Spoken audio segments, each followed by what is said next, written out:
दोस्तों, Eklavya coaching centre में आप लोग का स्वागत है।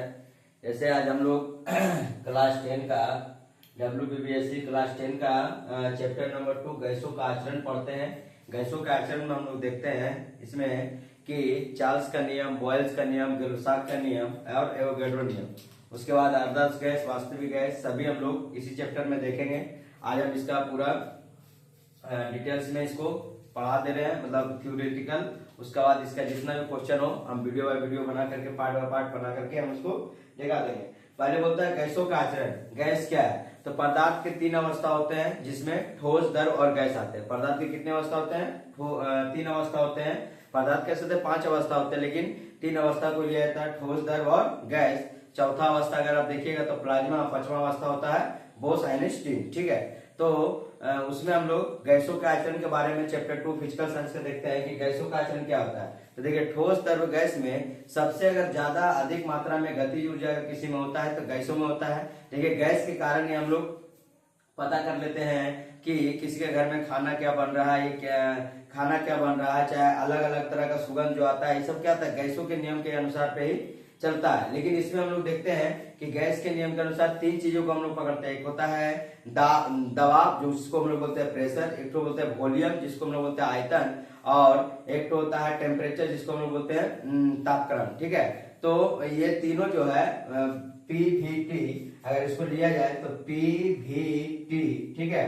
उसका बाद गिब्स में अगर दिया जाएगा तो M वॉल्यूम, M, उसका बाद M PVTM जो होता है, जैसे P से प्रेशर हो जाता है, P से प्रेशर, प्रेशर मतलब दबाव, प्रेशर मतलब दबाव हो गया, V से वॉल्यूम, वॉल्यूम इसको आयतन बोलते हैं, इसको आयतन, वॉल्यूम, और T से टेम्परेचर होता है, टेम्परेचर, टेम्परेचर जिसको तापमान बोलते हैं, और ये होता है मात्रा, M मतलब मास, M मास जिसको मात्रा बोलते हैं। ठीक है, सबका अलग अलग करके अगर निकाले तो इसका CGS पद्धति, FPS पद्धति पहले बता दिए थे हम लोग। ठीक है, इसका भी CGS और SI निकल गया था। तापमान का भी CGS SI है, द्रव्यमान मात्रा का भी CGS SI है। अगर इसका SI लेते हैं तो प्रेशर का SI हम लोग लेते हैं दबाव में, इसका SI मात्रक हम लोग बोलते हैं पास्कल है। प्रेशर का SI मात्रक क्या है? पास्कल है। प्रेशर का SI मात्रक पास्कल होता है, पास्कल। ठीक है, और आयतन का अगर लेते हैं तो हम लोग लंबाई, चौड़ाई, ऊंचाई तीनों लेंगे तो इसका SI मात्रक क्या हो जाएगा? मीटर का क्यूब। ठीक है, SI मात्रक मीटर का क्यूब, मीटर का क्यूब। टेम्परेचर का SI मात्रक लेंगे तो हो जाएगा केल्विन, SI मात्रक इसका टेम्परेचर का केल्विन। और द्रव्यमान या मात्रा का लेंगे तो इसका क्या हो जाएगा? किलोग्राम। इसका क्या हो जाएगा? किलोग्राम हो जाएगा, जिसको हम लोग SI मात्रक क्या हो जाएगा? किलोग्राम।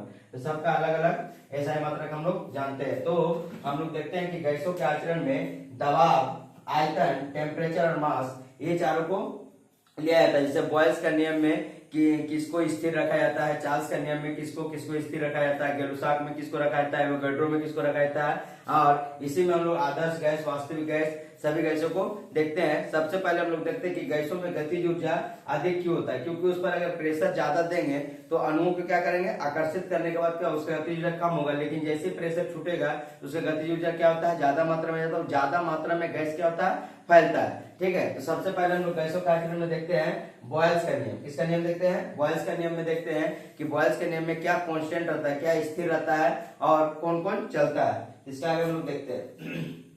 पहले देखते हैं कि बॉयल्स का नियम किसे कहते हैं। तो बॉयल्स के नियम में हम लोग बॉयल्स के नियम किसे कहते हैं? और स्थिर तापक्रम पर देखिए, यहाँ स्थिर क्या है? तापक्रम स्थिर है। यहाँ तापक्रम क्या है? टेम्परेचर हमेशा कांस्टेंट रहेगा। स्थिर तापक्रम पर किसी निश्चित मात्रा वाली गैसों का आयतन पर, किसके आयतन पर? गैसों के आयतन पर, वॉल्यूम पर आरोपित दबाव का विलोमानुपाती होता है। आरोपित दबाव का क्या होता है? विलोमानुपाती होता है। अगर आयतन लिया जाए तो इसको हम लोग V मानते हैं, और इसको दबाव को क्या मानते हैं? P मानते हैं, जिसको प्रेशर बोलते हैं, और तापक्रम को T। ठीक है, तापक्रम को T। आप इसलिए DPT याद रखिएगा, क्योंकि आपको जब न्यूमेरिकल का क्वेश्चन बनाना पड़ेगा तो आपको PVT पे ही बनाना पड़ता है। ठीक है ना, तो आप इसको इंग्लिश में PVT याद रखिएगा। और स्थिर तापक्रम पर, बॉयल का नियम क्या होता है कि स्थिर तापक्रम पर किसी निश्चित मात्रा वाली गैस का आयतन उस पर आरोपित दबाव का विलोमानुपाती होता है। इस नियम के अनुसार क्या क्या स्थिर रहता है? इस नियम के अनुसार तापक्रम और गैस की मात्रा स्थिर रहता है। इसमें दो राशियां स्थिर रहता है। बॉयल्स के नियम में कितनी राशियां स्थिर रहता है? तो दो राशियां स्थिर रहता है। एक रहता है तापक्रम और एक रहता है गैस की मात्रा। एक रहता है तापक्रम, एक रहता है गैस की मात्रा स्थिर रहता है। बोला अगला देखते हैं। माना कि टेम्परेचर सेल्सियस पर किसी निश्चित मात्रा वाले गैस के दबाव P तथा आयतन V हो तो बॉयल के नियम के अनुसार क्या होगा? ठीक है, माना कि टेम्परेचर T सेल्सियस तापक्रम पर किसी निश्चित मात्रा वाली गैस का दबाव मतलब P प्रेशर तथा आयतन V हो, आयतन V वॉल्यूम हो तो बॉयल के नियम के अनुसार क्या हो जाएगा? V व्युत्क्रमानुपाती 1/P, V व्युत्क्रमानुपाती 1/P, क्योंकि हम लोग इसका थ्योरी में देख लिए थे कि किसी स्थिर तापक्रम पर किसी निश्चित मात्रा वाली गैस के आयतन उस पर आरोपित दबाव का विलोमानुपाती होता है, मतलब व्युत्क्रमानुपाती होता है। स्थिर तापक्रम पर किसी निश्चित मात्रा वाली, देखिए निश्चित मात्रा वाली गैस का आयतन उस पर आरोपित दबाव का क्या होता है? विलोमानुपाती होता है। तो टेम्परेचर अगर हम स्थिर रख लिए, टेम्परेचर क्या स्थिर रख लिए, निश्चित मात्रा वाली गैस का दबाव हम लोग P ले लिए और आयतन भी ले लिए, तो बॉयल के नियम के अनुसार होता है P समान P व्युत्क्रमानुपाती V व्युत्क्रमानुपाती 1/P। ठीक है, सॉरी P बोल दिए थे, V व्युत्क्रमानुपाती 1/P। अगर हम इसको तोड़ते हैं तो V बराबर क्या हो जाएगा? V बराबर, इसको जब हम तोड़ते हैं तो ये कांस्टेंट के लिए हम लोग K मानते हैं। क्या मानते हैं? K। तो K कांस्टेंट के लिए K और इसके बाद होता है 1/P, गुना में 1/P या बराबर हो गया तो V बराबर K बटा P, V बराबर K बटा P, V बराबर K बटा P। अगर देखिए, अगर हम लोग इसको आयतन को बढ़ाते हैं तो प्रेशर क्या होगा? घटेगा। आयतन को बढ़ाएंगे तो प्रेशर क्या होगा? घटेगा। ठीक है, क्योंकि व्युत्क्रमानुपाती है, ये दोनों आपस में क्या है? व्युत्क्रमानुपाती है। अगर वॉल्यूम बढ़ेगा, आयतन बढ़ेगा तो दबाव क्या होगा? घटेगा। अगर वॉल्यूम बढ़ेगा तो दबाव क्या होगा? घटेगा। अगर दबाव बढ़ेगा तो आयतन क्या होगा? घटेगा। अगर हम यहाँ पे देख लें कि दबाव को अगर बढ़ाते हैं, प्रेशर को बढ़ाते हैं, दबाव को अगर बढ़ाते हैं तो आयतन मेरा क्या हो जाएगा? कम हो जाएगा। आयतन क्या हो जाएगा? आयतन घट जाएगा। आयतन क्या हो जाएगा?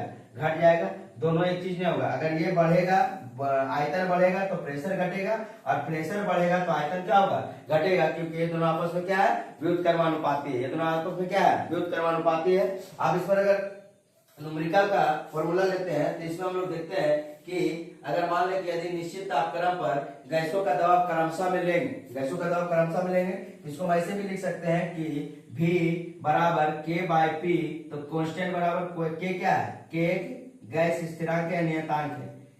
K एक नियतांक है, K क्या है? स्थिरांक है। ठीक है, K स्थिरांक है। अगर हम इसको लेते हैं तो V बराबर K बटा P।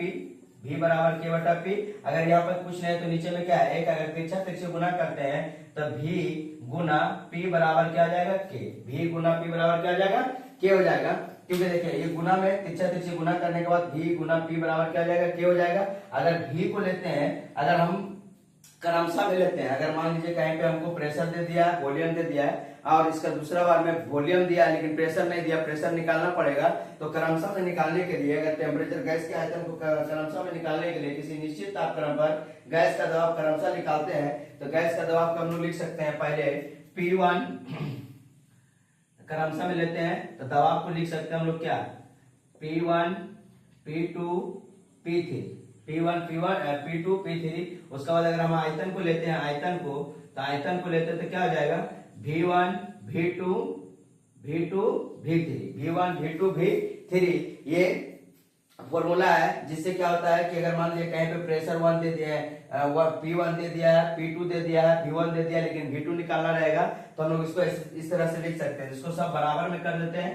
P1 गुना V1 बराबर P2 गुना V2 बराबर P3 गुना V3। अगर जितना ही प्रकार का देगा तो उस प्रकार से हम क्या करेंगे? इसको हम लोग बराबर करके निकाल सकते हैं। P1 गुना V1, P2 गुना V2, P3 गुना V3।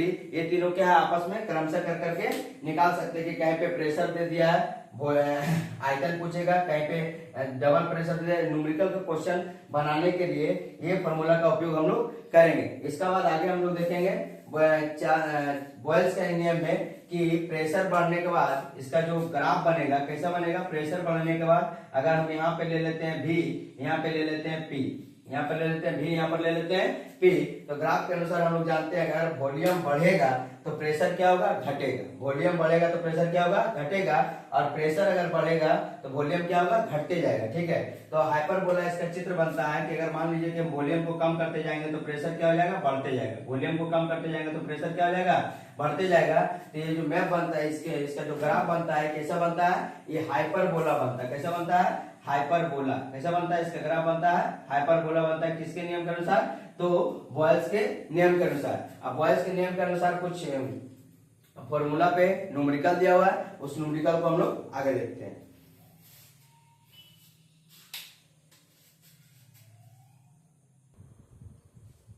अब देखिए गणितीय उदाहरण, जो आप लोग किताब में गणितीय उदाहरण दिया होता है, हालांकि आप लोग किताब में न्यूमेरिकल जो है 2 से 3 ही है, वो भी जब हम क्वेश्चन आंसर करवाएंगे तो उस समय न्यूमेरिकल आपको पूरा करवा देंगे। कुछ उदाहरण दे करके आपको समझाना चाह रहे हैं कि बॉयल्स के नियम के अनुसार जो हम लोग क्रमशः में लिए थे, क्रमशः दबाव के लिए P1, P2, P3 और आयतन के लिए V1, V2, V3 को दोनों को आपस में जो बराबर किए थे, वो उसी के अनुसार जो आपका क्वेश्चन दिया हुआ है न्यूमेरिकल क्वेश्चन, गणितीय उदाहरण जो है इसको हम लोग समझते हैं। सबसे पहले हम लोग फिर से एक बार बोलते हैं कि बॉयल में स्थिर क्या रहता है, तो बॉयल्स के नियम में तापक्रम स्थिर रहता है। सबसे बड़ा बात यही है कि आपको समझना क्या है कि बॉयल्स के नियम में तापक्रम आपका स्थिर रहता है। बॉयल्स के नियम में स्थिर क्या रहता है, तो तापक्रम स्थिर रहता है और गैसों की मात्रा, 2 राशियां स्थिर रहती है, एक तापक्रम और गैसों की मात्रा जो है बॉयल्स के नियम में क्या रहता है, स्थिर रहता है। इसके आगे हम लोग देखते हैं कि हम लोग निश्चित तापक्रम पर 750 mm मतलब मिलीमीटर, मतलब क्या हो गया, मिलीमीटर, मिलीमीटर, मिलीमीटर 750 दबाव पर गैसों का आयतन 300 सीसी है। देखते हो गाड़ी वगैरह में जो रहता है 150 सीसी का गाड़ी है, 200 सीसी का गाड़ी है, 250 सीसी का गाड़ी है, ऐसा होता है ना, बुलेट वगैरह 250, 300 का चलता है, डिस्कवर है, अपाची है, या तो मान ले पल्सर है, तो उसमें सीसी लिखा रहता है। सीसी मतलब होता है क्यूबिक सेंटीमीटर। सीसी मतलब क्या होता है, cubic centimetre, cubic centimetre, cubic centimetre, या तो इसको घन सेंटीमीटर भी बोल सकते हैं, घन सेंटीमीटर। इसी का मतलब, सीसी का मतलब यही होता है क्यूबिक सेंटीमीटर। ठीक है, जो गाड़ी वगैरह में लिखा रहता है ना 150 सीसी, 200 सीसी, 100 सीसी, है ना, तो क्यूबिक सेंटीमीटर, घन सेंटीमीटर लिखा होता है। ठीक है,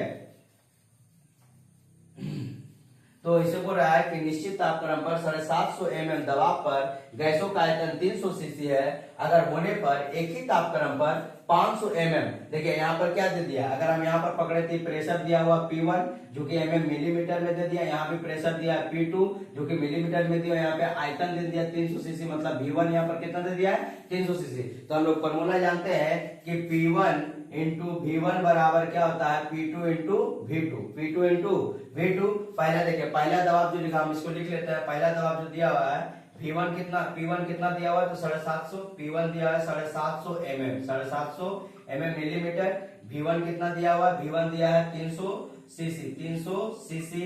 उसके बाद देखिए फिर हम लोग को P2 क्या दे दिया है, P2 जिसको दूसरा दबाव बोल सकते हैं 500 mm, 500 mm। अब दूसरा क्या बोल रहा है निकालने के लिए, तो आयतन कितना होगा, 500 mm पर आयतन कितना होगा, तो मतलब V2 हमसे पूछ रहा है कि V2 कितना होगा। V2 मेरा क्वेश्चन निकालना है, तो P1 मेरा कितना दिया, बस आप फॉर्मूला पे बैठा दिए, P1 इंटू V1 बराबर P2 into V2, P1 into P1 into V1 बराबर P2 इंटू V2। अब यहाँ पे देखिए P1 कितना दिया है, 750 mm लिख देंगे, 750 mm गुना, उसके बाद V1 कितना दिया है, 300 सीसी, 300 सीसी। ठीक है, उसके बाद बराबर देखिए और एक चीज, अगर आपको ऑप्शन में मिलेगा तो सबसे पहले आप देख लीजिएगा कि यहाँ पे दबाव जो है mm में दिया हुआ, आयतन जो है सीसी में दिया हुआ। अगर मेरा जो क्या निकलेगा 500 mm है, तो अब जो आयतन निकलेगा वो किसमें निकलेगा, सीसी में निकलेगा। कितना, क्यूबिक सेंटीमीटर। ठीक है, 750 mm में 300 सीसी है, तो 500 mm में कितना सीसी आ जाएगा, तो 500 mm में हम लोग सीसी यहाँ से निकाल लेंगे, या तो क्या निकालेंगे, V2 निकालेंगे। क्या निकालेंगे, V2। तो हमको पता है कि V2 बराबर क्या होगा, V2 बराबर हो जाएगा P1 इंटू V1 बटा P2, P1 इंटू V1 बटा V2 निकल जाएगा। V2 मतलब क्या निकलेगा, दूसरा आयतन। यहाँ से काटेंगे तो 00 से 00 खत्म हो गया, 5 से काटेंगे तो 15 बार में खत्म हो गया, 150 बार में। यहाँ हो जाएगा 450 सीसी। कितना हो जाएगा, 450 सीसी। मतलब अगर निश्चित तापक्रम पर, या तापक्रम क्या है, स्थिर है, तापक्रम स्थिर है मतलब किसका नियम, बॉयल्स का नियम। तापक्रम स्थिर है तो किसका नियम, बॉयल्स का नियम। अगर यहाँ पे तापक्रम स्थिर है, 750 दबाव पर गैस का आयतन बन रहा 300 सीसी, तो 500 दबाव पर कितना गैस का आयतन बनेगा, 450 सीसी। कितना सीसी बनेगा, 450 सीसी। हम लोग गणितीय फॉर्मूला से इसको क्या किए हैं, हल कर लिए। अब दूसरा नंबर क्वेश्चन देखते हैं। बोला कि निश्चित तापक्रम पर 760 mm पारे का स्तंभ, ठीक है, जो वायुमंडलीय दबाव में पारे का स्तंभ होता है वो कितना होता है, 760 मिलीमीटर होता है। सेंटीमीटर में होता है तो 76 और में, ठीक है, मिलीमीटर में 760 और सेंटीमीटर में होता है तो 76 सेंटीमीटर हम लोग पारे का दबाव वायुमंडलीय दबाव पर देखते हैं। तो 760 mm पारे का स्तंभ के बराबर दबाव पर गैसों का आयतन कितना दिया है, 100 सीसी, ठीक है, 750 पर। तो हम जानते हैं P1 बराबर क्या हो जाएगा, 760 mm। अब V1 कितना है, तो 100 सीसी है। V1 कितना है, 100 सीसी है। उसका बाद क्या पूछ रहा है, 76 सीसी, मतलब V2 दे दिया। V2 कितना दे दिया, 76 सीसी। V2 कितना दे दिया, 76 सीसी। तो 76 सीसी दे दिया, तब क्या निकालेंगे हम लोग, P2। क्या निकालेंगे, P2। उसमें निकाले थे क्या, V2, इसमें निकालेंगे P2। तो हम लोग को फॉर्मूला पता है कि P1 बराबर V1 बराबर P2 into V2। P1 into V2 बराबर P2 इंटू V2। अब जैसे जैसे दिया उससे निकाल देंगे। हम लोग को निकालना क्या है, P2। तो P2 बराबर क्या हो जाएगा, P1 इंटू V1 बटा V2। P1 इंटू V1 बटा V2, ठीक है। तो P1 कितना दिया, P1 दिया है 760 mm इंटू V1 कितना दिया है, 100 सीसी। 100 CC, 100 CC. अब बटा V2 कितना दिया है, 76 सीसी। V2 कितना दिया है, 76 सीसी। देखिए यहाँ से क्या हो जाएगा, 10 यहाँ से काट देंगे, सीसी से सीसी खत्म हो जाएगा। 76 से काटेंगे तो 10 बार में ये आ जाएगा, खत्म हो जाएगा। तो यहाँ से कितना हो जाएगा, 10 बार में जब ये खत्म हो गया तो 10 गुना 100 1000 सीसी, 1000 mm। मतलब अगर निश्चित तापक्रम पर 760 मिलीमीटर पारे का स्तंभ के बराबर दबाव का गैस का आयतन कितना पढ़े थे हम लोग, 100 सीसी। तो एक ही तापक्रम पर, मतलब तापक्रम क्या है, स्थिर है, तापक्रम क्या है, स्थिर है। 76 सीसी आयतन पर दबाव कितना होगा, तो 76 सीसी पर आयतन पर दबाव मेरा जो निकला है, कितना निकला है, 1000 mm निकला। अब इसका आगे हम लोग देखते हैं चार्ल्स का नियम। अभी बॉयल्स का नियम हम लोग फिर से पढ़ लें कि स्थिर तापक्रम पर किसी गैस का आयतन दबाव, किसी गैस का आयतन जो है दबाव के क्या होता है, व्युत्क्रमानुपाती होते हैं। V व्युत्क्रमानुपाती 1/P। अगर V बढ़ेगा तो P घटेगा, अब P बढ़ेगा तो V क्या होगा, घटेगा, ठीक है ना। V बढ़ेगा तो P घटेगा, अब P बढ़ेगा तो V घटेगा। मतलब दबाव बढ़ाइएगा तो आयतन घटेगा, और आयतन बढ़ाइएगा तो दबाव क्या होगा, घटेगा। आप उसको ग्राफी रेखा में समझ लेते कि कैसा बन रहा है। अगर आयतन बढ़ेगा तो दबाव घटेगा, और दबाव बढ़ेगा, आयतन बढ़ेगा, आयतन घटेगा तो दबाव क्या होगा, बढ़ेगा। और बॉयल का नियम में क्या स्थिर रहता है, तो तापक्रम और मात्रा। अब इसके आगे हम लोग देखते हैं चार्ल्स का नियम।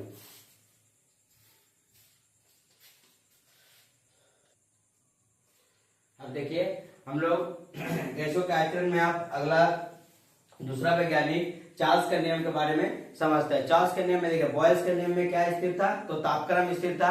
लेकिन चार्ल्स का नियम में क्या स्थिर रहता है, तो दबाव स्थिर रहता है। चार्ल्स के नियम में क्या स्थिर रहेगा, तो दबाव स्थिर रहेगा। हालांकि दो मात्रा जो है, दो राशि जो है हमेशा स्थिर रहता है। गैस की मात्रा और क्या रहेगा इसमें, दबाव। गैस की मात्रा और दबाव दो राशि इसमें स्थिर रहेगा। जैसे बॉयल्स का नियम में भी दो मात्रा था, तापक्रम और गैस की मात्रा, तापक्रम और गैस की मात्रा।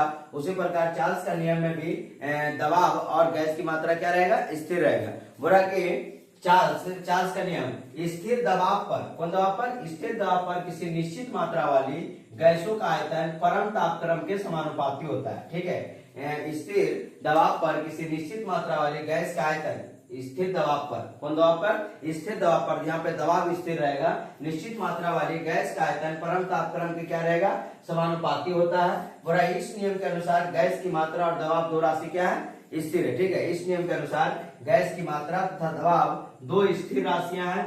बोला कि चार्ल्स जो था फ्रांस का वैज्ञानिक था। चार्ल्स जो था कहाँ का वैज्ञानिक था, फ्रांस का वैज्ञानिक था। और इस नियम का प्रतिपादन 1787 से भी किया था। सॉरी, हम बॉयल्स का नियम मैंने बताया, बॉयल्स जो था वो अंग्रेज वैज्ञानिक था, ठीक है। वो अंग्रेज वैज्ञानिक था, ये कहाँ का वैज्ञानिक था, फ्रांस का वैज्ञानिक था।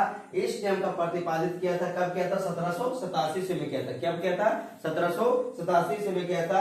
अब बॉयल्स जो है, बॉयल्स इस नियम का प्रतिपादित किया था 1662 ईस्वी में। इसको अगर हम देखा जाए तो इसको बोलता है तापक्रम और आयतन का नियम। तापक्रम और आयतन में संबंध को बताने वाला व्यक्ति जे चार्ल्स थे, जो फ्रांस के वैज्ञानिक थे। चार्ल्स ने इस नियम को केल्विन स्केल में लिया था। कौन स्केल में लिया था, केल्विन स्केल में। जैसे कि तापक्रम तो हम लोग सेल्सियस में लेते हैं, लेकिन इसका ऐसा मात्रा क्या होता है, केल्विन होता है। तो सेल्सियस में अगर रहेगा तो उसको केल्विन में बदलना पड़ेगा, ठीक है। जैसे सेल्सियस को केल्विन में बदलने के लिए हम लोग 273 डिग्री 273 केल्विन उसमें क्या करेंगे, जोड़ देंगे, और केल्विन से अगर सेल्सियस में निकालना पड़ेगा तो 273 डिग्री क्या करेंगे, घटा देंगे, ठीक है। जैसे कि इसका फॉर्मूला देखते हैं तो क्या हो जाएगा, C/5 K - 273/5 K - 273/5। अगर 5 से 5 खत्म हो जाए या तो इसको, तो क्या करेंगे हम लोग, C बराबर K - 273 K - 273। अगर हमको सेल्सियस में केल्विन में निकालना है तो सेल्सियस में क्या करेंगे, 273 जोड़ देंगे। तो ये कैसे जुड़ जाता है, ये सेल्सियस है, सेल्सियस में यदि माइनस में इधर आएगा क्या हो जाएगा, प्लस में। 273 सेल्सियस में क्या करेंगे, जोड़ देंगे तो क्या निकल जाएगा, केल्विन। क्या निकल जाएगा, केल्विन निकल जाएगा। अगर हमको सेल्सियस से केल्विन में निकालना है तो 273 किस में जोड़ेंगे, सेल्सियस में जोड़ेंगे। अगर हमको सेल्सियस में निकालना है तो K - 200 क्या आ जाएगा, 73, उसमें केल्विन में 273 क्या करेंगे, घटा देंगे, तो क्या निकल जाएगा, सेल्सियस से मात्रा निकल जाएगा। आप बोलता है कि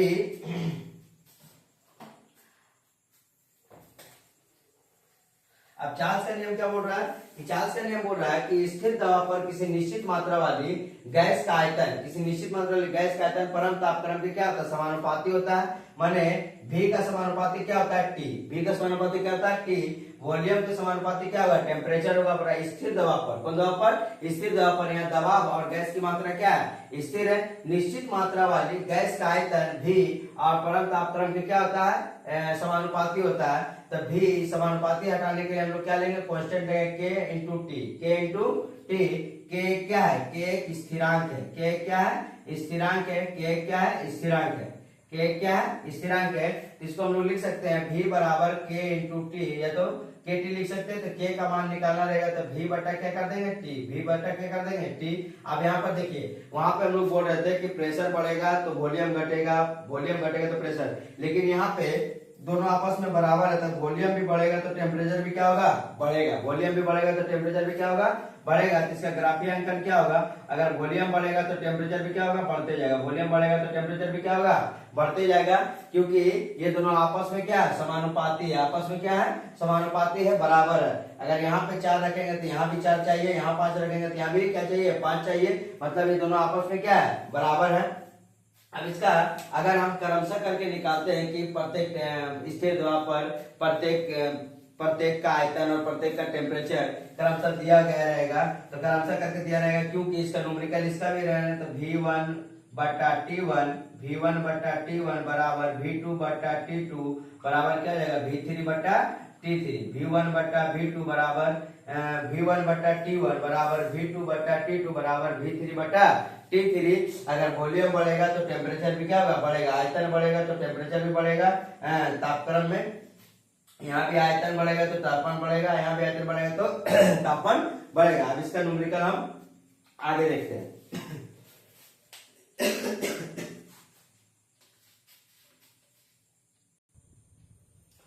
देखिए, गणितीय उदाहरण बोला, किसी गैस का आयतन -3 डिग्री सेल्सियस पर 750 सीसी है। उस गैस का स्थिर दबाव पर गर्म करने पर आयतन 1 लीटर हो जाता है, तो उसका अंतिम तापक्रम कितना, ठीक है। 1 लीटर हो जाता है तो उसका अंतिम तापक्रम कितना, 1 लीटर में कितना घन सेंटीमीटर होता है, तो 1 लीटर में 1000 घन सेंटीमीटर होता है। इससे पहले हम लोग को पता है कि हम बताए थे आपको कि जो चार्ल्स का नियम है वो किस पे लिया जाएगा, तो केल्विन की मात्रा पे लिया जाएगा। किस पे लिया जाएगा, तो केल्विन पे लिया जाएगा। तो पहले हम लोग टेम्परेचर को, सेल्सियस को क्या करेंगे, केल्विन में बदलेंगे। तो यहाँ पे कितना दिया, T1 दिया -3 डिग्री सेल्सियस।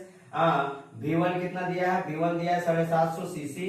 और दूसरा क्या दिया है, बोला कि स्थिर दबाव पर गर्म करने पर आयतन 1 लीटर में होता है। V2 हो जाएगा 1 लीटर में हो जाएगा 1000 घन सेंटीमीटर, ठीक है। 1 लीटर में कितना हो जाएगा 1000 घन सेंटीमीटर। तो हमको निकालना क्या है T2, क्या निकालना है T2। पहले टेम्परेचर को हम लोग क्या करेंगे, इसको केल्विन में बदलेंगे। तो केल्विन में बदलने के लिए आपको बताए थे कि अगर सेल्सियस से केल्विन में बदलना तो 273 क्या करेंगे, जोड़ देंगे। तो -3 डिग्री सेल्सियस प्लस 273 जोड़ देंगे तो क्या निकल जाएगा, केल्विन। क्या निकल जाएगा, केल्विन निकल जाएगा। तो 273 जब जोड़ेंगे तो -3 प्लस 273 तो कितना बच जाएगा, 270 केल्विन। कितना केल्विन, 270 डिग्री बराबर 270 केल्विन निकल जाएगा हम लोग का, 270 केल्विन। अब यहाँ से निकालते हैं हम लोग इसका फॉर्मूला जानते हैं किरचॉफ के नियम के अनुसार क्या था, V1 बटा T1 बराबर V2 बटा T2। V1 बटा T1 बराबर V2 बटा T2। ठीक है, अब यहाँ पे देखते हैं V1 कितना दिया है, तो 750 सीसी बटा T1 कितना दिया है, तो T1 हम लोग का निकला 270 केल्विन। उसके बाद V2 कितना दिया है, तो 1000 सीसी दिया हुआ है। निकालना क्या है, T2। क्या निकालना है, T2। तो हम लोग करते हैं, क्या करेंगे, तो T2 बराबर हम लोग लिखा लेंगे 750 गुना, नहीं T2 बराबर निकालना ना, तो T2 बराबर क्या निकलेगा, 270 गुना 1000, 1000 गुना 270 बटा 750, 270 बटा 750, 270 बटा 750। यहाँ से काटते हैं, 1 0 से 1 0 खत्म। यहाँ से 25 दिया 75, 25 चौका 100, 25 चौका 100, 25 चौका 100, हाँ 40 बार में। अब 3 से काटेंगे तो 9 बार में, तो कितना निकल जाएगा हम लोग का टेम्परेचर तो निकल जाएगा 360 केल्विन। कितना निकलेगा, 360 केल्विन निकल जाएगा। अब हमको बताइए केल्विन, यहाँ बोल रहा अंतिम तापक्रम क्या होता है। देखिए यहाँ पर अगर सेल्सियस में दिया है तो ये भी जो निकलेगा वो किसमें निकलेगा, सेल्सियस में निकलेगा। तो केल्विन से सेल्सियस में लाने के लिए हम लोग क्या करेंगे, 273 से घटा देंगे। तो 273 से घटाने के बाद कितना है, 360 में अगर 273 घटा देंगे तो यहाँ पर हो जाएगा 10 में से 7 जाएगा, 3 जाएगा तो 7, यहाँ बच जाएगा 5, 15 में से 87 डिग्री सेल्सियस। कितना डिग्री सेल्सियस, 87 डिग्री सेल्सियस। आपको बता दिए हैं कि जब हमको सेल्सियस में रहेगा तो हमको केल्विन में बदलना, केल्विन में जब आंसर आएगा तो उसको बदल करके किस में लाना है, सेल्सियस में लाना है। तो 87 डिग्री सेल्सियस जो इसका अंतिम तापक्रम आएगा कितना लीटर पर, 1 लीटर पर। 1 लीटर पर जो तापक्रम आएगा इसका कितना आएगा, तो 87 डिग्री सेल्सियस आएगा। अब अगला क्वेश्चन देखते हैं, बड़ा स्थिर दबाव पर। देखिए स्थिर दबाव मतलब किसका नियम, चार्ल्स का नियम। स्थिर दबाव मतलब किसका नियम, चार्ल्स का नियम। तो स्थिर दबाव पर गैस का तापक्रम 10 डिग्री सेल्सियस से कितना बढ़ाया जाए कि गैस का आयतन दोगुना हो जाए। ठीक है, तो हम लोग मान लेंगे कि माना गैस का आयतन पहले क्या है, गैस का आयतन जो है x है, गैस का आयतन x है। गैस का आयतन कितना है, x है। टेम्परेचर कितना दिया है, तो हम लोग का टेम्परेचर तापक्रम जो दिया है, तापक्रम दिया है 10 डिग्री सेल्सियस। कितना डिग्री सेल्सियस, 10 डिग्री सेल्सियस। उसके बाद बोला आयतन दोगुना हो जाता है। पहला आयतन x है तो दूसरा आयतन कितना हो जाएगा, दूसरा आयतन हो जाएगा 2x। दूसरा आयतन कितना हो जाएगा, 2x हो जाएगा। ये हो जाएगा मेरा आयतन है ना V1, ये हो जाएगा टेम्परेचर है T1, ये कितना हो जाएगा V2। और टेम्परेचर को हम लोग किस में लेंगे, केल्विन में लेंगे। तो 10 डिग्री सेल्सियस अगर केल्विन में बदलेंगे तो क्या हो जाएगा, 273 जोड़ देते हैं। तो टेम्परेचर T1 बराबर 10 डिग्री प्लस 273 तो कितना हो गया, 283 डिग्री केल्विन। 283 डिग्री केल्विन हो गया। अब यहाँ से हम लोग लिखते हैं आयतन निकालना क्या हमको, टेम्परेचर टू, दूसरा टेम्परेचर ना, अंतिम तापक्रम क्या होगा। तो हम लोग जानते हैं V1 बटा T1 बराबर V2 बटा T2। हमको निकालना है T2, तो T2 बराबर हमको पता है T1 गुना V2 बटा V1। तो हम लोग का T1 कितना निकला हुआ, 283 गुना V2 कितना है 2x है। और उसके बाद V1 कितना है x काट देंगे तो कितना निकल जाएगा 200, 3 दूनी के 6, 8 दूनी के 16 और 2 दूनी के 4, 1 5, 566 केल्विन। 566 केल्विन। इसको टेम्परेचर में लाना तो 273 से क्या करेंगे, घटा देंगे। 566 माइनस 273 करेंगे तो यहाँ जाएगा 3, यहाँ जाएगा 9, यहाँ बचेगा 4 में से 2 जाएगा तो 293 डिग्री सेल्सियस। 293 डिग्री सेल्सियस जो आएगा वो क्या आएगा, 293 डिग्री सेल्सियस मेरा अंतिम तापक्रम आएगा। 293 डिग्री सेल्सियस से मेरा क्या आएगा, अंतिम तापक्रम आएगा 293 डिग्री सेल्सियस। ये आपका चार्ल्स का नियम हो गया और बॉयल्स का नियम हो गया। आगे का वीडियो में हम लोग देखेंगे एवोगैड्रो संख्या, आदर्श गैस, वास्तविक गैस और गैलुसाक का नियम। ठीक है, अगर आपको किसी प्रकार का समस्या लगे तो आप जरूर एक बार कमेंट करिएगा। इसके लिए धन्यवाद।